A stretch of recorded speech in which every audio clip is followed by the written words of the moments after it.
all the time. Dalay ko na to ang buhay ng Diyos karong kagabuntagon. Magbasa ko sa Psalms 104 to 5. Enter His gates with thanksgiving and His courts with praise. Give thanks to Him and praise His name. For the Lord is good and His love endures forever. His faithfulness continues through all generation. Dahil ko na to itong buhay ng Diyos, akong gihanghuag ng tanan sa pagpamarog.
presence, Lord God. Hallelujah, hallelujah.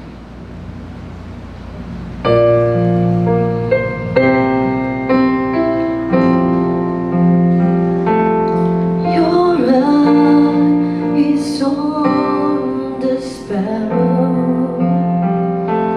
Your hand it comforts to the ends of the earth, to the depths of my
Lord God, kaya niya ka sa amo ang daliwala karong kabuntakan. As we humble ourselves before you, bisan sa mga trials sa amo ang kinabuhi. Ikaw, Ginoong Diyos, aniya sa amo ang daliwala. Nagabantay ka na mo sa matag adlaw. Wala mo ni mo gipasagdan, Lord. For you are worthy to be praised, O God. Hallelujah.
back all the glory, praises, and honor.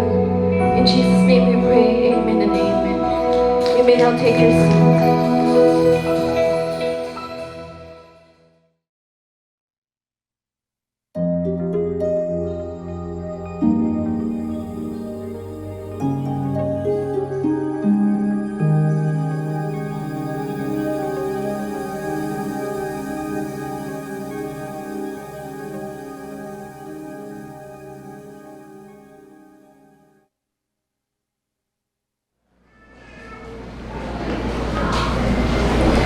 As you have noticed, or if you're still following our FB Live or even our FB account, this will be the last sermon on the series of growing in the image and likeness of Christ. Hoping and praying that those messages that was preached many Sundays ago, hope it helped us to realize, not only to realize, but to understand that there is a need to grow in the image and likeness of Christ. And I hope there are,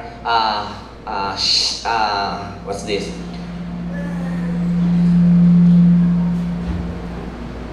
Message, usara ka message na nadala niyo tibuok sa entire sa series of messages, and which is nagkita na ko akong kinabuhi nga hapit-hapit na sa hulagway o sa panagway sa Ginoo. Amen. The way I talk, the way I treat other people, the way I speak, the way I think, makita niyo yung kinabuhi nga, it's somehow padulong ko dito. And we cannot continue all the series of messages on growing in the image and likeness of Christ throughout the year. But it seems like it helps us to picture out akong kinabuhi. Okay, I'm walking according to the image and likeness of Christ. Now, I give you a pause, a minute of, seconds or a minute for you to think. Kumusta akong kinabuhi? Nabay imong nakita nga imahe or hulagway sa Ginoo nga nagagrow sa imong kinabuhi. Pause for a few minutes and to think about it. Throughout the sermons, kumusta na ang akong kinabuhi? While thinking, allow me to pray.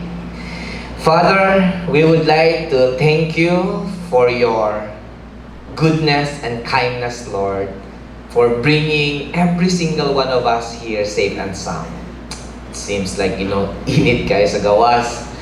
Makatapol kaayo mo adto mulakaw or mulihok-lihok karon. But it seems, Lord, that even the heat of the sun cannot stop our hearts, Lord, to worship you this morning.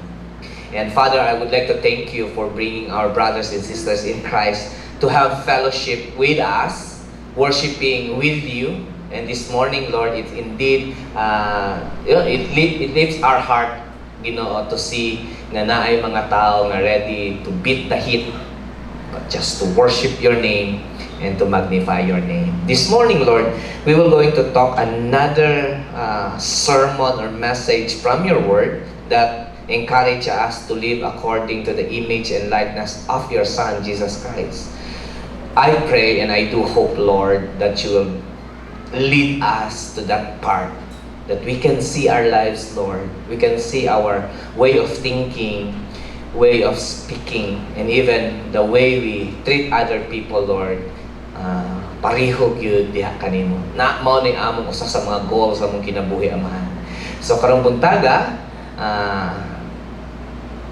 lamdagya mo hunahuna. Widen our hearts, Lord, to accept your word and even understand your message this morning. This I ask in Jesus' name. Amen and amen.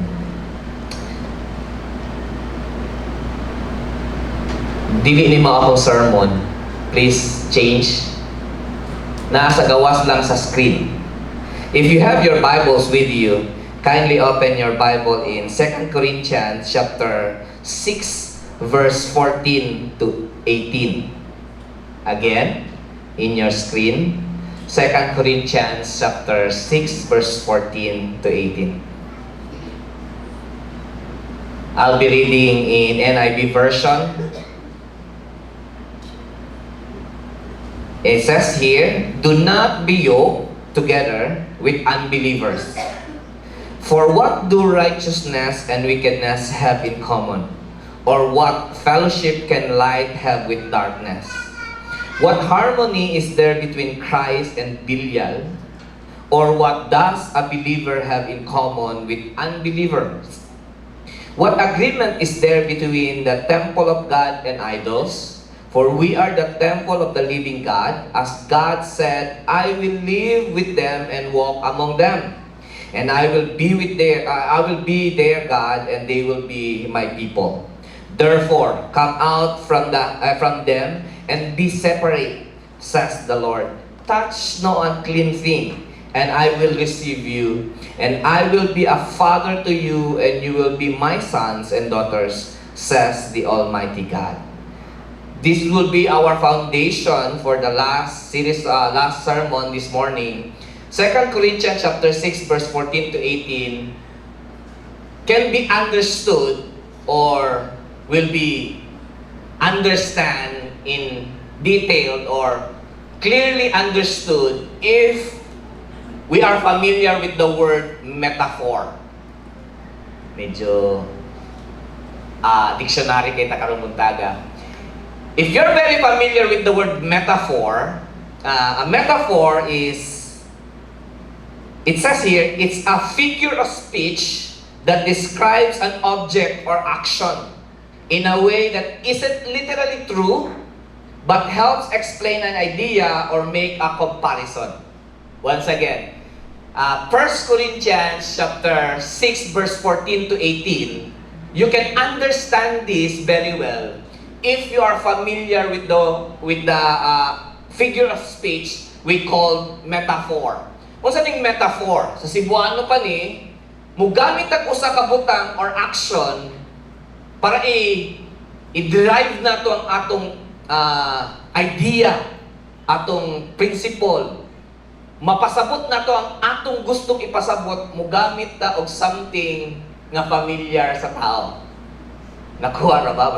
Mas nalisod ba siguro pag Cebuano ni mo ba? Well, again, it's a figure of speech that describes an object or an action in a way that isn't literally true. Dili ginamao ipasabot nako nga thing, but it helps explain in the idea or make a comparison. So if you're very familiar of this, then we can understand 2 Corinthians chapter 6 verse 14 to 18. Now let me give you an example just to widen our understanding. When the American have an old saying that says, "Born with a silver spoon in his mouth." Silver spoon there is a thing, is an object, no? Pero yung Cebuano, ipanganak siya nga na ay sabi silver. Silver sa iyang bakbak. Grabe sa nanon, gawas siya sa iyang mama na silver sa iyang bakbak. Listen sa ito, no? But if you're going to understand it, according to them, when a person is described as born with a silver spoon in his mouth, it means that his family is very wealthy and he is likely to lead a privileged life. Oh, no? Layo kaayo ang silver spoon, but it's playing a lot. Kaya ang silver sa una, mahal man. Na medyo bugat ang English, so since we are Cebuano, we go to our Cebuano figures of speech. Cebuanong pasumbingay, taas na ang lubi. Do you commonly heard this?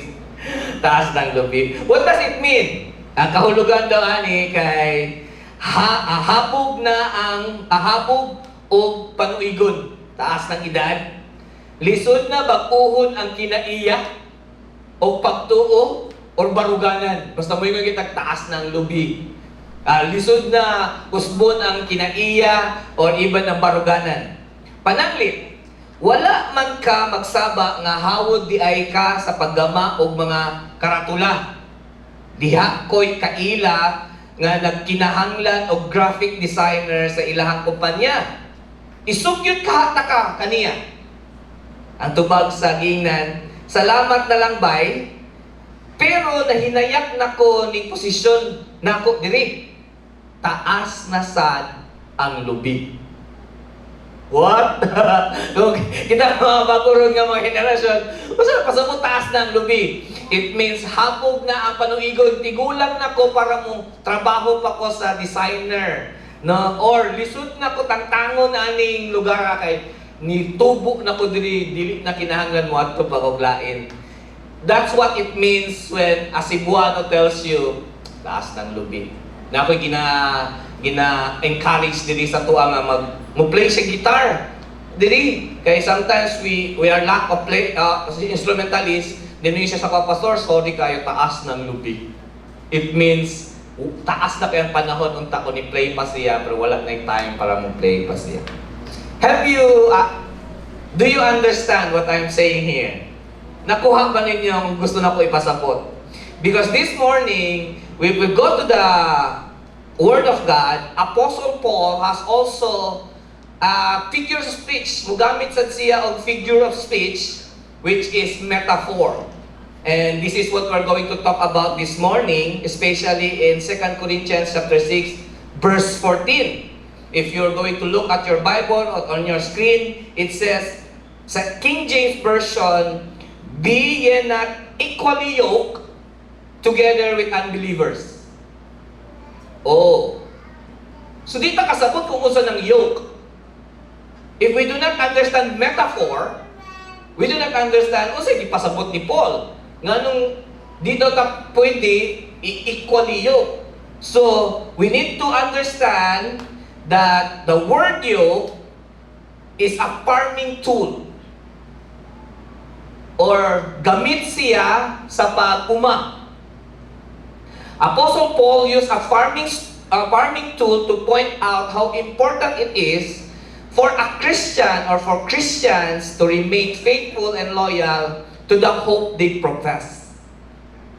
To dig deeper, let me show you what is the image of a yoke. We don't have this, I don't know, I think we don't have this sa Pilipinas. Kay lahit man ang atong yugo.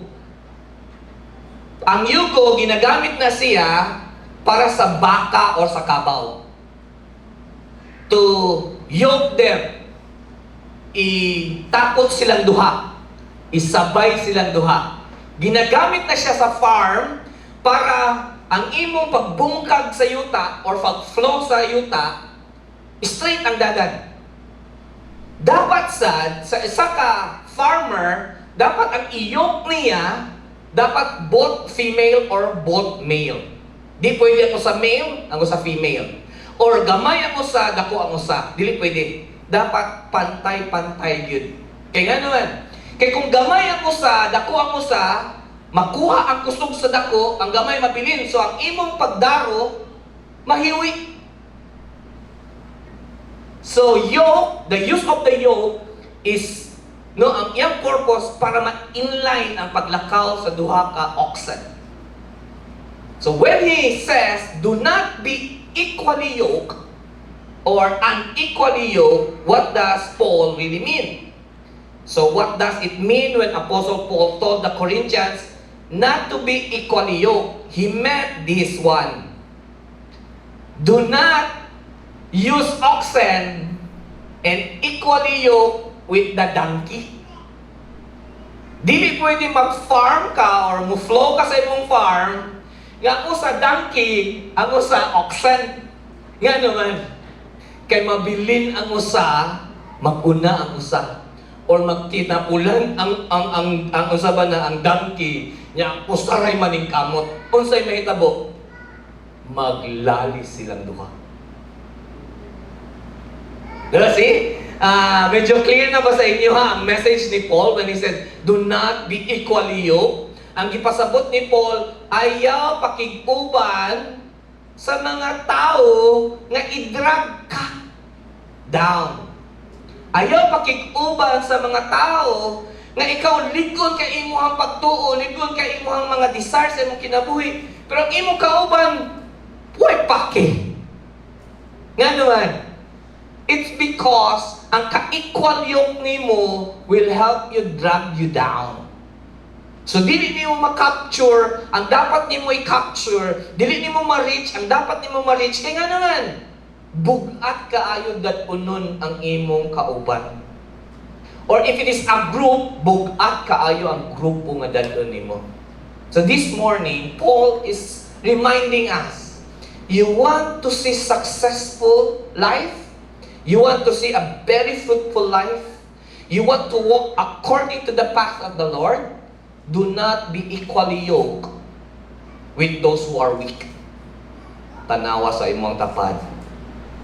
Kung kusga na, ligon na, or if it is mindful kaayo sa kinabuhi, then pwede ni mo na ma-equal yoke. Pwede ni mo na katimbang.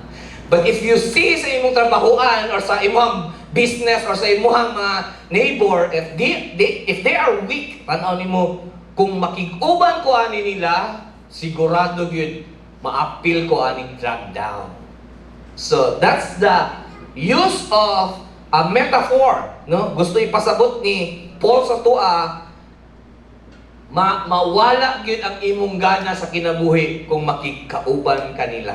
Now, if that is the point there, we may ask this question, and once again, I'm going to touch another very sensitive teaching sa simbahan, and allow me to explain it. And please lend me your ears this morning. You may ask this question. If that is the message then, can we use this verse to point out that God truly hates a Christian who pursues and marries an unbeliever? Sibunuhon ako para sa mga ganahan gyud nga masibuan gyud. Pastor, kung mao na ang mensahe ni Pablo, pwede ba gamito nato ni nga verse para ingnan nato ang atong mga igsuon nga dili gyud ganahan or sukok gyud ang Ginoo sa mga lalaki makigminyo sa mga unbeliever, or ang mga babae nga Christian makigminyo sa unbeliever, or manguyab man lang. Pwede ba nato ni gamiton? Dili nato di pwede gamiton. Nga naman, it will contradict all the passages of the Bible. Not only it will contradict, it will also lose the integrity of Apostle Paul. Mawala ang integridad ni Apostle Paul sa ihang mga sulat. Kaya naman, mo-conflict siya sa uban niyang sulat. Kung ang message niya to be unequally yoked, katong mga lalaki nga Christian dili pwede maminyo og unbelievers, or mga babae nga Christian dili maminyo og unbelievers. Mo-contradict siya. Let me give you an example paano sa siya mo-contradict. Sa 1 Corinthians, this is a letter from Paul. He said, and if a woman has a husband who is not a believer, and he is willing to live with her, she must not divorce him. Nakita ninyo? Si Paul gani, dili mo encourage nga buwagan ang unbeliever. Or kung makaminyo kang unbeliever, wala mag-encourage si Paul nga buwagin na kay suko ang ginawa na niya. Do not marry an unbeliever. Pero aning panahon na naanay na kaminyo og unbeliever. Pero ingon si Paul, no, di mo kinahanglan bulagan. So kung ang message niya sa 2 Corinthians nga dili ganahan ang Ginoo nga maminyo tag unbelievers, mo contradict ni nga passage. And it seems walay integrity si Paul sa iyang letter. Another thing, dili lang si Paul, si Peter sad, mo contradict sad siya sa iyang message. Wives, in the same way, be submissive to your husband, so that if any of them do not believe the word, meaning unbelievers, they may be won over without words, but by the behavior of their wives, when they see the purity and reverence of their lives. It is very clear also here, si Peter po niingon, yun siya, hey wives, if you have unbeliever husbands, please, Ayaw sila buwagi. Ayaw palayo sa ilaha. But rather the word says, submit. Basig ma-warn mo sila or ma-change ang ilang kinabuhi tungod sa imong pagkanindot sa imong kinabuhi. If ang unequaliyo ang ipasabot niya nga dili gyud pwede or suko ang Ginoo sa mga unbelievers nga mahimo natong partner, then mag-conflict ang tanang message sa Bible. But it seems to us this morning that it is very clear that no, this cannot be used. This verse cannot be used. Naay wisdom sa dili pagminyo og unbeliever. Once again, kung ang imong unbeliever nga maminyuan, weak kaayo, ma-drag down ka. Right? Kung ang iyang bana, grabe ka palahubog, grabe ka sugarol, tamad, basta sa Tagalog pa, batugan. If you going to marry him, it will drag you down. Naay wisdom nga di ta maminyo og mga unbelievers. Like, di siya mutuo sa imong Ginoo. Napo siya kagulingon niyang Ginoo. So maglalis lang mo, mag-away mo. But this verse cannot be used para ingnan nimo ang imong brothers and sisters in Christ nga suko ang Ginoo kung maminyo ka or mupurso kag babae o lalaki na unbelievers. Dili ni pwede nga verse. Second, you may ask this one. Medyo controversial sa atin. Can we use this verse to point out that God does not want us to join our family activities like fiesta, their church service, birthday nila, etc. Pwede ba ni gamiton, Pastor, kaninga verse? Nga dili ta pwede mo join sa ilaha kung unsay activity sa among pamilya. Among pamilya, Pastor, kusog yung kayo magpista. Manayaw-nayaw sila, ampo-ampo sila.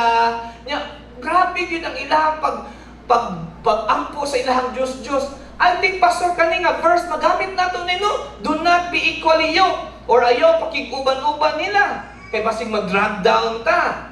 I'm sorry, you cannot use this verse. Kaya nga naman, musamok na po siya sa laing teaching ni Paul, sa laing teaching ni Peter, especially sa teaching ni Jesus. Look at this. 1 Corinthians chapter 10 verse 27. If some unbeliever invites you to a meal, kaon tabay, and you want to go, ganahan sad ka, eat whatever food without raising your questions of conscience.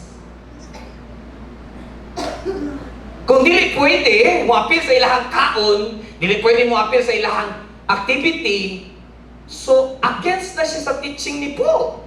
Ngayon si Paul, kung naay mang-imbitar sa imuha, niya na pagkaon sa sa tubangan, niya ang pagkaon kay ginadilit yun sa katong quote and quote nga laing mga denominasyon nga di jud pwede mo kaon o i-mention na lang yun ako, dinuguan. Dinuguan man na! Bawal man na namo! Bawal, pero hangak ang sabi na, pista man na, yung mag-apilaan na pista. Di man na iya sa Ginoo. Pero may plastic ay dating niya ko, ha? Oh, come on!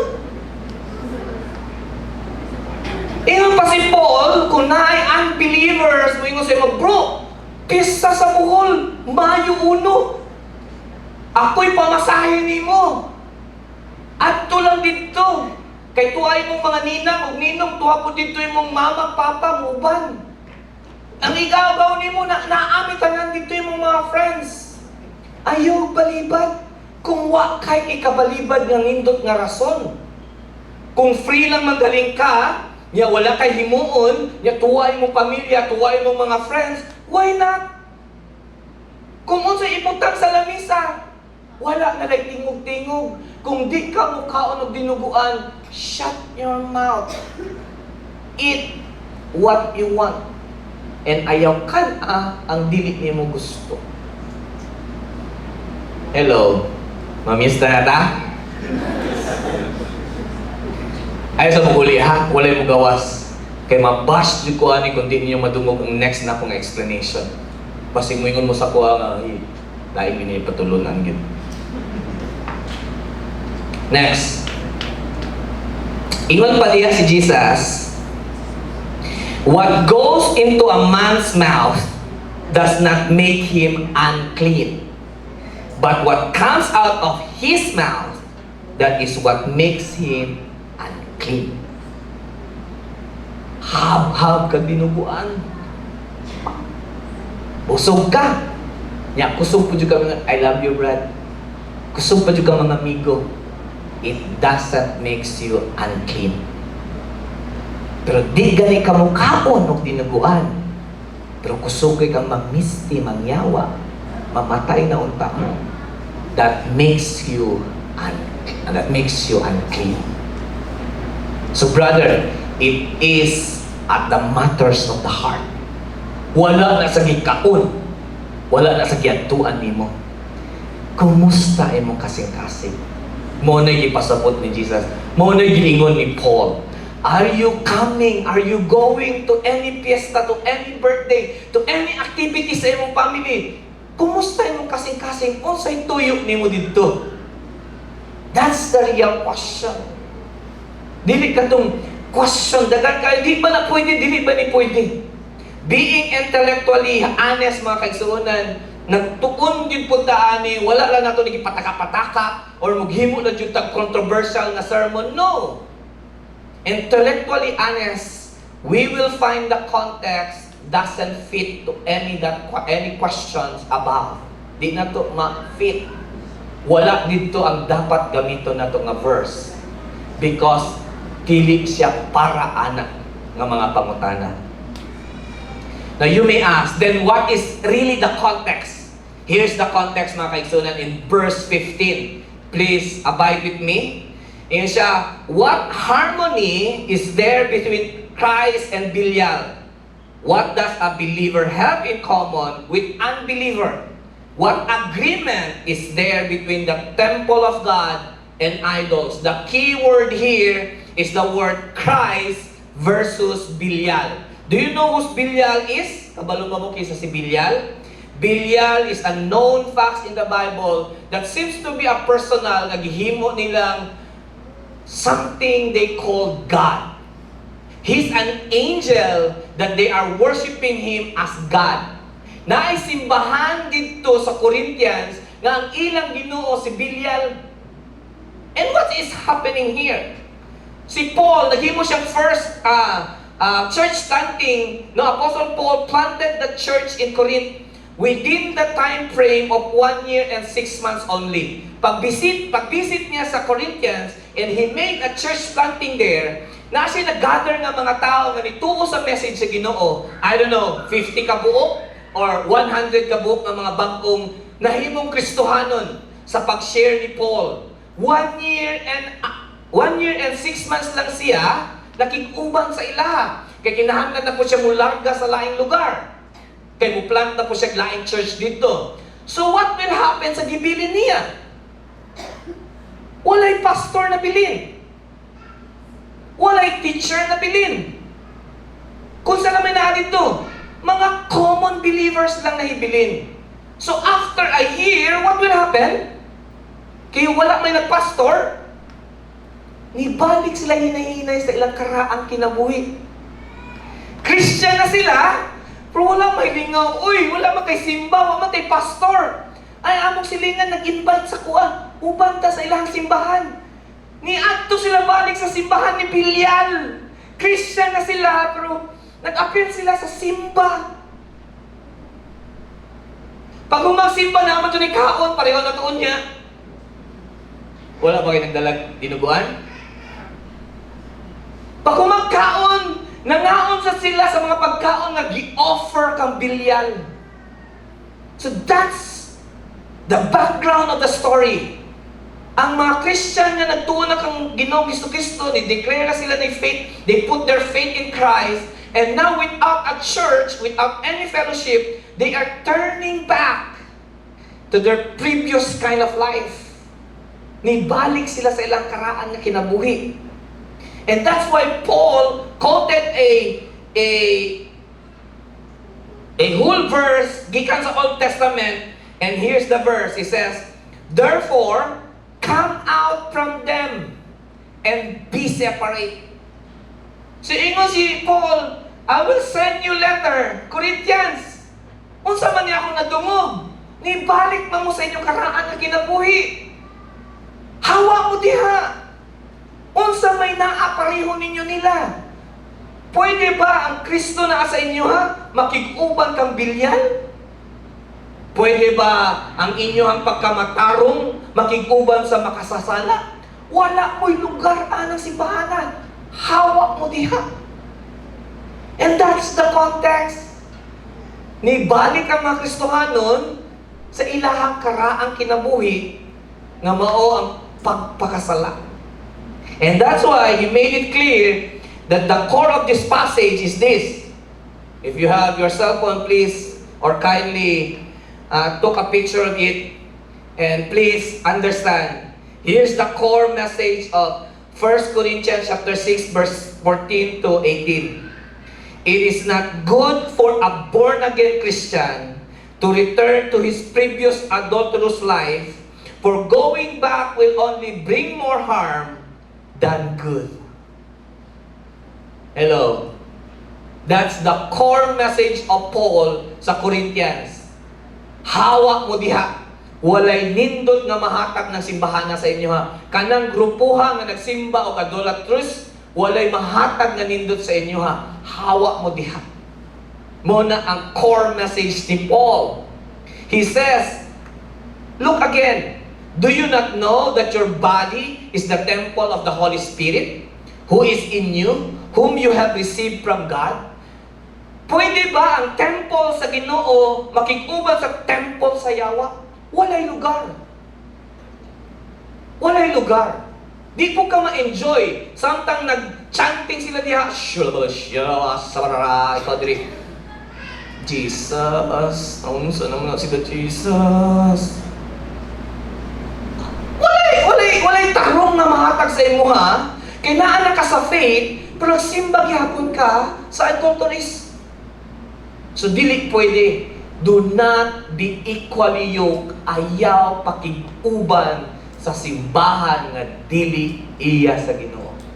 In other words, mao ni gusto ipasabot ni Paul. And siya, not only that, remind yourselves, you were bought at a price. Therefore, honor God with your body. Isa kanina sa nagsimba ka sa simbahan sa kaaway or sa devil, yan na ako sa imuha, nagpuyo sa temple, bantayi, gipakamatyan ta ka, gibayran ako imong sala dito sa cross, niya mo balik lang ka sa karaan imong kinabuhi. Ayaw, mabaliwala tanan ang akong gihaguan sa inyo, ay pa si Paul, ang inyo sa kinabuhi, mabaliwala ang tanan. So once again, the message is this. Ayaw mo balik sa kinabuhi ninyo sa unang panahon sa wala pa mo nahimong Kristohanon. Ayaw nyo itaas inyong mga kamot, i-mention lang ako ang tanan. Kung sugarol ka, ay nagbalik pagsugal. Kung naay mo abda sa imo bro, piyesta, naay hantak dito. Nya kabalo ka nga di jud ka kalingkawas basta hantak, mo kalot gyud ang imong kamot, kahantakon gyud. Ayaw na lang adto. Hello. Someone of your friend or your family says, "It's my birthday, bro. Can you come?" Oh, sure, why not? Naming inom dito. Buntagay. Nya ikaw, init ka ng panahon na. Pakita nimo gagatulog-tulog, mag-ice-ice. Grabe ka.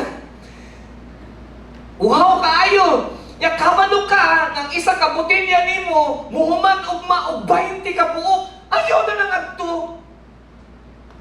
Hello. Nagtugan ba nagtudlo ba ko ninyo nga magbuhubog balik? Nagtudlo ba ko ninyo nga to pista kay magpaka sala na pagbalik? Wala. Ngayon ko ang core message, ayaw balik sa karaan nimong kinabuhi. Chismosa kay kang dako. Nya ingon yung imong amiga, magkita ta sa country mall. Tuwa atong mga best friends. Nya kabalo ka nga imong best friends, mga top number 1 secret agent. Taas kaya mga pananaw, ang dunggan, kusog kay maminaw sa tanang storya. Di ka kalingkawas, ayaw na lang. Mabaliwala ang imong Kristohanong kinabuhi. No, you know what? Let me clear the air. By all means, we are not also prohibiting, ako inyong pastor, o ang LCF, is not prohibiting you from joining any activities of your unbeliever family and friends. Wala mi gaingon nga ayaw jud mo adto didto. Ang akong ginaingon diri, tan-awa imong kaugalingon. Are you strong enough? Make it sure that you are strong enough to say no in a pleasant manner without offending your loved one. Kung uban ka sa ilaha, nya kabalo kag daghan kay inom, makadili ba ka? Hello? Ang imong purpose ba sa pag-adto dito is to recognize kay ako ning pamilya. I will show love with them. I will show respect kay piyesta nila. Nya ginikanan nako ni sila. Muadto ko dito, pero kabalo jud ko daghan kay inom dito. Daghan kay mga pagkaon nga ginadili dito. Pwede ba ko makaingon og no, di lang ko in a pleasant manner? Or muadto ka dito, nya muadto ka kamo. Sige mo kaon na nang dinuguan ng impyerno gyud mo. Guba imong pamilya. You know what? Agree with me or you're not. Pero daghang Kristohanong pamilya, wala na yung maayong buot sa dili Kristohanong pamilya. Do you agree with me? Because of a theology na maimpirno ang mukhaon ng tinubuan. Kita po kay boastful kayo, kaya di ta mukhaon, ang bugiro sa kita. Kamong nag-offer sa inyong Ginoo diha, nag-inom, nagsugal, impirno gyud mo. Ang imong pati yung pamilya, bahala na ba yung kanang imong batasan, magkita-kita, naging puta dito.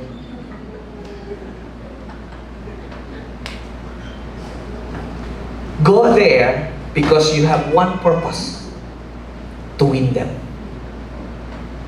Kaya man ako. I can say no in a pleasant manner. Natuluan man ako. Mura pag maayo kay ko. Natuluan man ako. Mga kay kong piyesta, kay pa-prayon ko.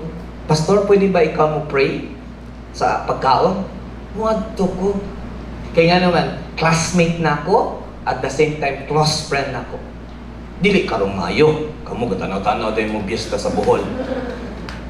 I was once invited, and I said, yes! Kaya nga naman, my goal is to pray. And my prayer is in a very pleasant way. I said, Lord, thank you for the piyesta.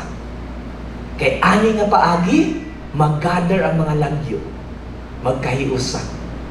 Lami kaya mo katawag niya, Lord. Lami kaya mo panag-istorya. And Lord, I pray nga unta, napay nindot mahitabo unya paghuman ang taon. Kanang mutubo mi Ginoo nga mahimong nindot nga mga tao. Salamat aning balay, Lord. Nigasto gyud sila para ani nga sa bana nga activities which is naka-draw near balik sa mo ang mga lagyo na nga friends. You know what? After that, duha ka buok sa akong mga friends, believers na karon.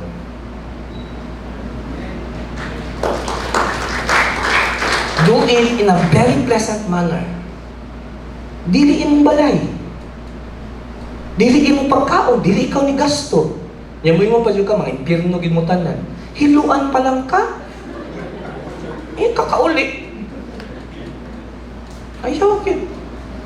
Go there with a right purpose and pray to the Lord. Lord, if this is your will, nga makawin ko dito, I'll go. And it will be a smooth sail. But if you know, kabalo dito ka, Lord, kung matagak lamang ko dito, putla na akong dalan. Kumuha tulad dito, kanipis! Uhaw na ba kayo karon? Gusto ko mo balik o inom balik kay ano, grabe ka ako akong problema. Ayaw na lang mga igsoon. Ayaw gyud nga naman. Pastor, kaya na ako na bisan ko sa radyo kaputilya, di ba respeto mo na pastor? Butang na to respeto. Tungab ka, kulang. Mabantayan nimo, kahigda na ka sa dalan, kasuka-suka, ligo sa imong suka. Nabastos imong ngalan. Nabastos pag ang NCF. Tanawa, kana lagi inyong pastor diya katudlo-tudlo na. Gahigda-higda na galamoy-lamoy na sa iyang suka. Mao na, ayaw dyan mo simba ng NCF. Kay gatudlo na og himog sala. No. Wala tagatudlog sala, gatudlo tag unsay Biblia gaingon. Kung kaya nimo nga di mabalik sa imong karaang kinabuhi, go ahead. Pero tan-aw gani nimo nga mataga ka, ayaw na lang kay nga naman ang usa ka botelya mahimo ng entrance ni Satanas na mubalik na pud ka sa karaan nimong pagpahubog. Ang usa ka tongits na may pastor, pagutang-butang naman din ka ng mga uling. Cool naman ni pastor, video-video, kanang pag-anak ni magbalasa, ni mo sa cards, mubalik ang imong sa mana, kahibalo sa cards, lamiya ba ni? And that will be the trigger, the entry point, wherein, pagbalik ni mo sa Cebu, sugarol na sad kaayo ka. You know what? Please, sa dagat, sa lumba, sa kinabuhi, sa Kristohanong kinabuhi, ayaw hatagi si Satanas o bisag isa lang ka-inch na maka-ahead siya sa imuha. Do not allow Satan to take an inch in your life because Satan will not play fair. That inch will be a kilometer and that kilometer will be miles. Mumata na lang ka, guba imong kinabuhi. Pwede ba Kristohanon nga maguba ang kinabuhi? Pwede.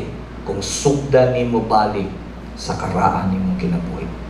Kaya anang panahon na dili na ka maminaw nako. Bisa pag magpaigo-igo ko diri. Dagat sa tuwa diri nga ato sa Bohol. Karon sugarol na. Di na ka maminaw anak kay nga naman.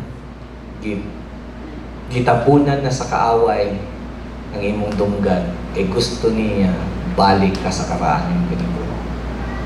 Once again, the message is not to go back to your idolatrous previous life, but to continue as you grow in the image and likeness of Christ. From yung kasakwa, Pastor, is it possible na bagyo na Kristohanon nga dili makasala pag adto pista, dili makasala og na ay birthday nga naiinom. Nabay jud ni Kristohanon pastor nga di gyud makasala. Ako pwede ko makapanghinambog gamay lang. Tugo tinagupo ko ninyo. Amo sa wala akong taga. Kaya I have one purpose. Wala ko manghinambog nga kaya na ako to tanan, pero I know nga di jud ko mahulog og inom. Kay usa lang man gani ka flavored beer, tunga pa lang, bagting akong dunggan, barag na ko. So, maka-ikyas dyan ko. Unsa akong ikyas? Bro, gamay lang ko, bro ha. Nag-drive lang ako, pag-uli, parang basing mga bangga. O, grabe ha, kung baga, kahit naong imong mga unay og inom, nga pahubon dyan ka, para patyon lang imong pamilya. Kaya, kung ninyo tuguti nga mamatay lang akong pamilya, tungod lang ipahubog dyan ko ninyo. You can escape sa saktong rason. So ngayon kasabaw, wala man siguro pastor, ang kanang tudlo sa laing pastor nga ayaw na lang yun adto, mas safe na siya. Yes, I agree with you. Safe yun nang di ka mo adto. Pero pangutana, hapit na naman moabot na ang Ginoo. Ingon sila. Ingon ang Bible, anytime, dili lang hapit. Nya kung karon. Pila na nakadlaw mahimong May 1. Wala giningan na yung ayaw mo yan. Sabi ka mo, pastor, may ikot tayo na, anad kayo. Pila na lang? Anes. Duha na lang? Tulo na lang. Umayubig ka ha. Giandaman ka niya. Tulo na lang. Now, gi-invite ka, tulo na lang kaadlaw. Nya pista na. Nya naang ta kay chance nga i-explain si Jesus sa ilang kinabuhi. Pero ningon kag juk ko mas safe ang dili mo adto didto. Bisag kaya pa nako nga di mo inom, di lang juk ko kay ginabawal lagi na sa mong reliyon. Nya niabot si Kristo atong panahon na gyud. Wala sila kadungog sa pulong niya. Yahay kay kasalangit. Ni imong pamilya nasa impyerno. Hello. Ato sabi to kaluwasan pastor, grabe ka selfish nimo. Maayo lang ka, gipanganak ka. Walay tulog imong ginikanan ug painom sa imong gatas, hilak pa ka. Ang ginikanan pa pakasab-an nimo kay wala ka graduate. Unya sa chance na unta ma-explain nimo ang message sa Ginoo, wala ka. Kay giuna nimo ang pagtulon-an nga I don't know asa gikuha. So please, don't waste time. Kung naay birthday, yan naay purpose to share the message of the Lord in a proper way, do it. Please do it. If di jud nimo kaya, dan ako. Pastor, di dyan ako kaya ni Pastor, matintal dyan ko. Pero kung naa ka, na makakuhit na ako, I am very much willing. Pag inom dito, ano matakabay? Kaya ni mo? May kasapot igit, Pastor. Uli na ta. Kita lang duha dito sa kilid. Di lang ta mag-inom anang di na to kaya. Pwede man ta makainom mo, kaya na to. May ka, Pastor, di ko makakaya, ingon dyan ko sa akong pamilya nga mga impyerno mo. Ayaw ka pala ka, na ako. Inata ka, kalma lang. Kalma. Brad, kalma lang. Dad ako, kaselfish ko ninyo kamuray na birthday. Yung unbeliever, dad ako. There was a, nindot kaya nga nakita ko last night, invite ko sa usa na to kakauban diri mga to sa usa ka bukid nga tang bugnawa jud kaayo. Na siya friend na dili pa jud into Christ. Pero sa sige na mong istorya, na feel niya nga nindot di ay. Nakaingon gud siya pag human kita po di punta mag-istorya og ma-impyerno jud kadbay sa imong ginabuhat di mataana didto. So nata istorya lang tag plain. Katawan na mi dito lingaw kayo mi. Pagkasunod nga mga istorya na ana naman nga ninduta ani ipirmi once a week. Oh. It seems like ganahan siya kauban mi. Basig di ay. Makahisgot mi, makawitik-witik mi gamay Ginoo. Hantod na mo siyang believer. Dili sayang ang tanan. Pero nangaon mi dito, i-sure lang namo sa inyo nga walay dinuguan. So just make sure that you are strong enough to say no in a pleasant manner without offending your loved ones. Asa na kay kato? Pastor, no, wala gyud ana siguro. Walay kusgan nga Kristohano nga dili mabalik siguro na if you have a Christ-like mind. Mo ni title sa akong sermon. So intro pa to akong giingon. Title pa man niya. 11:7 pa manggod. So intro. So kung naa di pareho na una ni Kristo, kung pareho mo kasing-kasing ni Kristo as you grow in the image and likeness of God, kaya nimo ay. Pakita ta kasaon sa gihimo ni Jesus ha. Kung pareho mo o gunahuna, kung pareha ta. Jesus went to the house of a tax collector to show grace and pronounce blessing. Remember Zacchaeus? Si Zacchaeus ginganlan og sinner sa lugar nila. Kaya ang mga Hudiyo nga motrabaho sa Roman Empire, nga manguha og magkawat og mga tax, ginatawag nila sinner. Actually, gina-excommunicate sila sa simbahan. So Zacchaeus in his life, wala na siya simba-simba. O ginaingnan siya pirmi sa iyang mga silingan na impyerno jud ka Zacchaeus. And yet, when Jesus found him, Jesus said, Zacchaeus, come down. I will go with you and eat with you, drink with you in your house. Siya si Zacchaeus, si Jesus, a very popular nga tao nga righteous, mukhaon sa balay sa unbeliever, mukhaon sa balay sa sinner. Pero niadto si Jesus. Nikigkaon si Jesus. Nakig-inom si Jesus. Ano mo kayo kung inom nga? Inom din nga wine ha? Kasi sa Israel, panagsaras lang mo inom tubig, mas daghan ang ilang wine, kay abundansya sila sa wine. So, mo inom mo wine si Jesus, nakikistorya si Jesus. Anything, I don't know kung sa istorya dito. Pero kung tanawon mo ang account, none of these words nga mabasa dito, wala giingnan ni Jesus, hoy, tax collector ba ka? Kung di ka mo undang ana sa kiyos, impyerno jud ka. Tuhuin na lang ko kay si Kristo ko. Undangin na. Wala gyud kay madungog dito sa bisag ana. Unsay mo makita dito? He eats and drinks with them. Wala lang. Gipakita lang ni Jesus nga migo ta ka. Gusto ta ka. Gusto ta ka ma-reach out. Sa kadugayan, wala ka agwanta kasing-kasing ni Zacchaeus. Nibarog si Zacchaeus, Lord, all the time, sa pagkaon na to, pag-inom na to, wala dyan kay dimension nga condemnation sa kuha. Wala ko ni mo gi-condemn. From this moment on, I will return 1/4 sa tanang gikawat na ko. O kung naapaman ko'y laing nalupigan, iuli na ko balik. Na ay nahitabong repentance sa pag-visit ni Jesus. And because His purpose is to bless, not to condemn. So kumuadto tag dili nato balay. Balay ni Zacchaeus. Ayaw in town pagpangasaba. Sa mani kasi nga Ginoo, tantangan eh.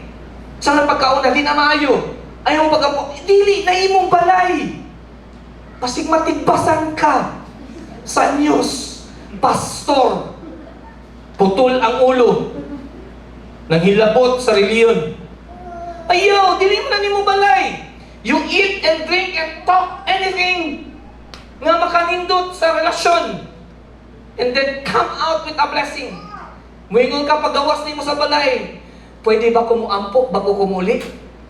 I'll tell you, bisag kinsang reliyon, ganahan ang puan. Amen. Pag mo pray ka, pray in a pleasant manner. Di, Lord, unta ning balaya, muundang na silang Diyos. Kilati ni, kung di muundang, ay! Wa pa ka, apis ang mata. Pagtanaw ni mo, langit na. Iyo. Jesus went with Zacchaeus. None of the words nga madungog na to karon sa iyang sala gi-mention ni Jesus. He makes friend with Zacchaeus. And because of his righteousness, nakita ni Zacchaeus ang kindness. Nakita ni Zacchaeus ang love kang Jesus. And it turns him to repent. When you visit a house, when you visit a friend, when you visit a family, make sure na paggawas nimo sa balay, bless ang pamilya sa imong kinabuhi. And you will be like Christ. You will have like mind with Christ if you will going to do that. Amen. Huwag ihapon yun. Now another one. Jesus attended a wedding at Cana where He turned the water into wine. Si Jesus nibisita sa kasal. Kabalo mo kinsang kasal? Nagtuo ang tanang mga theologians o ang mistady ani, they believe that it is a close friend of his mom or a family member. Nga naman, kay tuwa man si Mary. It means it is a close family or a friend. So niadto si Jesus kay gi-invite siya. Diyan siguro nato nakuha ang pamatasan nga ikaw ray gi-invite, nagdala kag 5. Kay si Jesus, siya rin i-invite, giuban niya ang 12. Joke lang. Medyo wala nagit mo sa inyo ang pamuot. Jesus went there, He drinks, He eat. Pero kabalo ba mo nga maulawan ang pamilya? Na ay pipila na lang ka oras or minuto, maulawan na ang friend ni Mary or family ni Jesus, kaya nga naman, nahurot na ang wine. No, very interesting kayo. Kaya ilang buhaton sa una, ang pinakalami nga wine, o ang pinakakanang dali kayo makahubog, ang pinaka-best yun nga wine, i-offer nila una. para ang bati nga wine, i-offer nila sa last. Ngano daw? Para kung hubog na, di na sila makaingon og lamig ba ni or dili. You see? Pero what happened? Nahudtan na sila. Jesus and si Mary, wala na wine. Mauwawan yun niya ang atong kaila or atong friend or atong family. Ingon si Jesus, okay, ianda mga bangha sa tubig. I don't know kung yun sa ni Jesus, i-touch ba niya tubig and it turns into wine. Pagkabo, pag-inom sa mga palahubog, suko kay mga palahubog. Ana sila nga, nga naman eh. Di ba ang atong kultura, iuna ang lami, bago ang dili, para dili na ta makabalog lami bag dili. Pero nga naman eh, nasa last ang pinakalami. What's the message? Wherever si Jesus asa siya, lami gyud siya kauban. Unsay gahawiran ni Jesus, mahimong lami para sa mga tao. The message is that Jesus turned into wine ang water just para dili maulawan ang friend sa iyang mama or dili pagod niya time para muhimog miracle, pero gihimo na lang niya for the sake that they will believe in Him, that He is their Messiah. Now, if you are invited in a house, pwede dyo ka mo ingon, ako alam niya, dilinigikan sa Ginoo. Nag-inom sila. Hapit na mahurot. Ingon ka, bro, inom ta bro. Ingon ka, ayaw lang, di lang ko mo inom, kay mo biyahe pa ko. Pero pwede ko mo palit. Huwag lang inom mo para ninyo. Ngayon ta, bisag ka ng 500, okay na ni? Okay na ba ni? Napo ko'y gibuhat, anak. Kabalo mo, pag human, kita-kita sila sa akong mga igagaw, o sa ingon, sa akong auntie sa kuha. Doon kabalo ka, o sa gingon sa mga igagaw, nindot ko nung ka nga klase nga pastor, kay nihatag pa ka o ilim nun. Ang uban daw, o kaon pa, muinom pa sa ilahang Diyos, muhaba arak, bagag na. Nya, ingnan pag yun may mga impyerno. Pero si Pastor Bercel, nihatag to siya. Pero giingnan niya, ayaw dyan mo pahubog kayo ha, kaya inyong mga asawa, ulat pa ba sa inyo? Nahimong lami ang conversation because of what we did. Ito, daan sa mga palahubog ba? Kondangin daw ng hubog-hubog yan, kanta-kanta diha, kalungan daw ng suga diha. Suway lang kay mo, lakaw-lakaw, kag ngit-ngit diha. Bunalan yung kag dos-por-dos. Christians, abi ba na itong tarong ta? Pero sa itong pag-deal sa unbeliever, mas tarong pa sila kaysa nato. Please, Jesus, turn the water into wine just to bless the people, just to show them I am a good father. Lastly, Jesus visited mourning friends at their brother's death to show deep affection and miracles.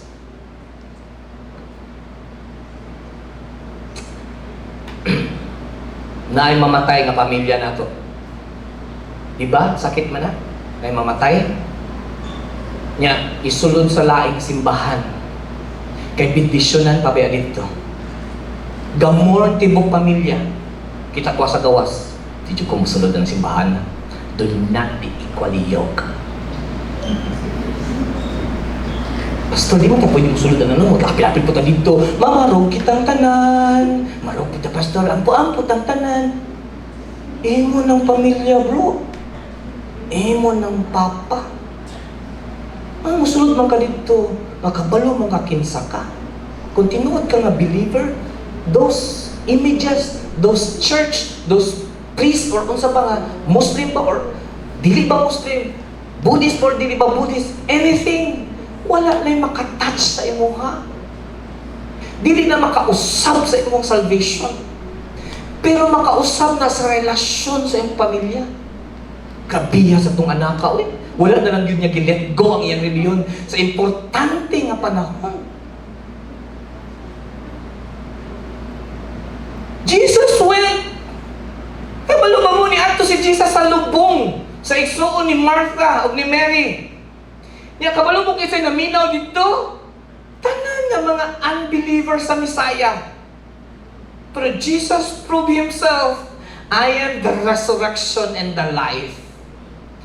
Sa iyang gahom, ni bangon balik si Lazarus. And it shocks the whole congregation. You know not? After that, wala na giingon. Shock and all agad sila. Kung musulod mo o any lugar, any simbahan, if it is very important, kasal sa inyo ang best friend. Bay, ikaw kung himuuno ka ng best man ha? Asay kasal, aning simbahan na, ay, bay, pwede mo yung sulod-sulod na bay. Tamigay ko si unang-kunod na yung best friend. Kasi hatagan pa kang chance mo hatag og message dito. Then do it in a pleasant manner. Imong best friend na matay, di ko musulod diha. Maka-impyerno na. Ha? Immature.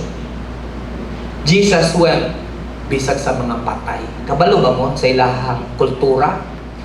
Dili pwede mo touch o patay na tao. Kaya para sa ilahang kultura, it's unclean. But Jesus raised the dead to show them kung asa gani si Jesus, walay imposible. So if you have a Christ-like mind, kung kaya ra nimo, in conclusion, kung kaya nimo nga mahimo ang pareho gihimo ni Kristo, then go with your family and friends. Pero kung dili nimo kaya, dad si Pastor Versal. Nag-uban kang duha. Sure ko nga makaya na ako na. Pati pag muingon niyo sila, inom ba? Grabe sad kayo, di man ka mga amigo. Inom sa, mo na naman ka. Uy, yung mga pastor, maulaw na sila. Dad ako. Kung dili magay dala kang isa ka mga elder dito, sa pastor, pinapil pa mo pastor. Ikaw ra. Or dala ka someone nga makaingon sa imo ayaw. Ayaw adto dito ikaw ra. Dad ato imong asawa nga isa lang katanaw. Makuha ka sa isang tingin, ha? Di na ko! Uli na ka diyan! Dad, someone that is stronger than you are. And if you're going to do that, your family and friends will be blessed. Balikon ako, ingon ang Ginoo, usalang gani kakalag ang mubalik sa iyaha, magpistang tibok langit. Unsa ka, kung tibok pamilya ninyo, ang makadungog mo, balik sa Ginoo.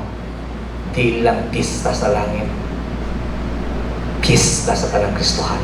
Amen.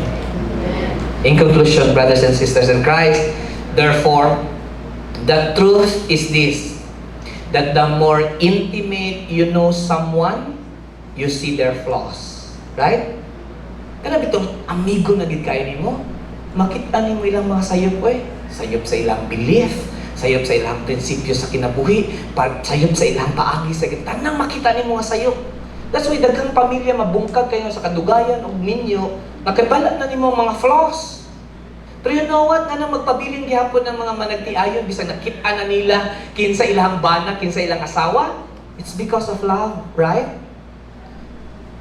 Sa una kumukhaon, uyag pa kay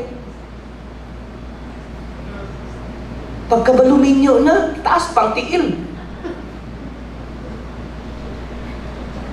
Kung intawon mamutot sa una, at sa iskisa, ha? Pero, gakaon! You see their flaws. Makita niyo ang ilahang mga sayop. And yet, wala ka nigduwag. Nga naman, because of love. If your intention with your family, bisag unsa pa lang activity, if the intention is love, walay pildi. Amen. The truth is this, that the more intimate you know someone, you see their flaws. When you're in love, you do and see things that the way the Lord sees it. Love is the key to understanding and winning them.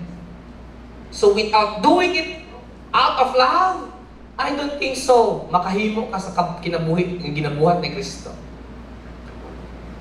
Do not be equally yoked with unbelievers. Means, do not go back to your previous idolatrous life. Going back will only bring more harm than any good things. The Heavenly Father has bought you with a price for good, and He has a plans to prosper you. Ayaw na balik dito sa karaan mo kinabuhi. Kung mabalik magaling ka, ayaw na lang adto dito. Last, be a Christ-like mind in all your ways. Loving our unbeliever family and friends is the top most important goal of our Christian life. So, go ahead and make friends with them. Show them we are good and loving children of God. Go ahead. Naa akong blessing sa inyo, ha. Basta balik lang. Basta di nyo kaya, dala og someone nga makakaya. Amen? So go ahead. Make friends. Love your family. Love your friends. Bring them to the Lord in a pleasant manner. Kanang dili bitaw mag-away, kung dili nindot hinuon. Let me pray for you. Father, this morning, thank you for the last message in a series messages of growing like your Son Jesus Christ in the image and likeness, Lord. May we have a Christ-like mind, Lord. Whatever we do, wherever we go, whatever activity we are into, let the love nga imong gihatag sa mga shine, that all our family and friends will be blessed, not cursed, Lord. So teach your children, Lord, to go and make friends and love their friends and family and win them back to you. Para magkita-kita mi sa imong gingharian, Lord. Pamilya gid namo ug among mga amigo. So this morning I pray, touch our hearts, touch our minds, Lord. Whatever hinders us, Lord, to do your will, in Jesus' name I pray. Break all of those things, Lord. Break all those principles that is not good, that is not biblical, that is not a like Christ mind. Break all those barriers, If there is a need for us to ask for forgiveness sa mga friends o sa mga believers, among mga family, Ginoo, nga na-offend na mo sila, na-curse na mo sila, na himuan na mo sila istorya, Ginoo, na-break ang among relationship because of this such theology, Lord, nga dili atubangan, dili sakto sa imong atubangan. Then, Father, allow our hearts, Lord, to ask for forgiveness and mend that relationship, Lord, because we believe that loving them is the utmost goal of our lives, Lord. The same like Jesus Christ, He went, Lord, to show love, not condemnation. And may this church, Lord, the whole congregation of NCF, makita sa ilang pamilya nga unbeliever of friends, Lord, na we are good. We are good children of our Heavenly Father. So this morning, touch us, bless us, in Jesus' name. Amen.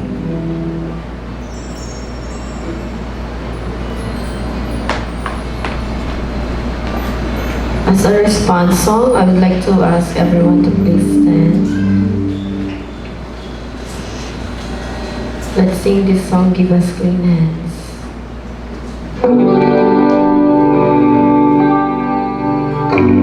We bow, we bend our knees.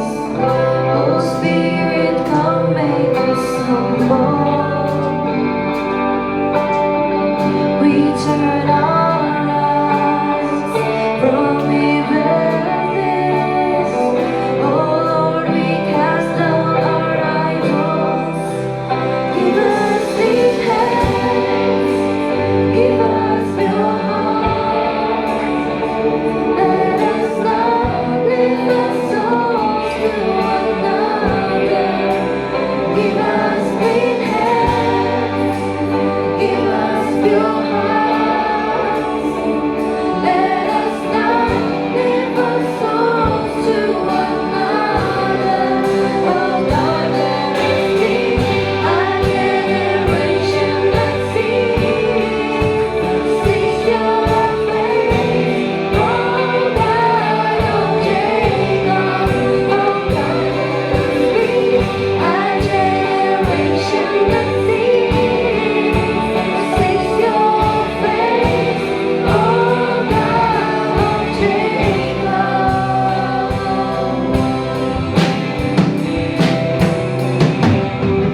pray. Father, once again, we come to you and we would like to thank you, Lord, from the bottom of our hearts, Lord.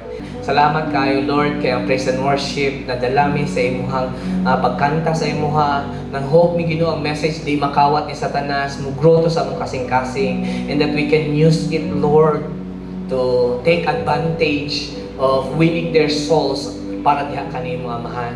Again, Lord, please, I pray, I ask of you to please protect our family, katong mga lagyo na mga family Ginoo. I pray also, Lord, that mga friends namo, Lord, ma-invite namo diha kanimo. Gamita mi Ginoo nga di masayang among kinabuhi amahan, o ta makawin mig soul, o ta among family makauban namo sa langit in the long run, Ginoo, because of the time nga gihatag nimo kanawa. So as we go, and as we pray, and as we entrust everything to you, Lord, indeed, we can do nothing without you. So that's why we are focusing to grow in the image and likeness of your Son, and we are walking upon the leading of the Holy Spirit. May you lead us from this day on until mubalik ka, Ginoo. Until we meet again next Sunday, may your blessing and pronouncement of blessing of abundance, Ginoo, sa mong kinabuhi may experience to each and every one of us. This I pray, and I ask, I declare in the name of the Father, the Son, and the Holy Spirit. Amen and amen. Blessed morning.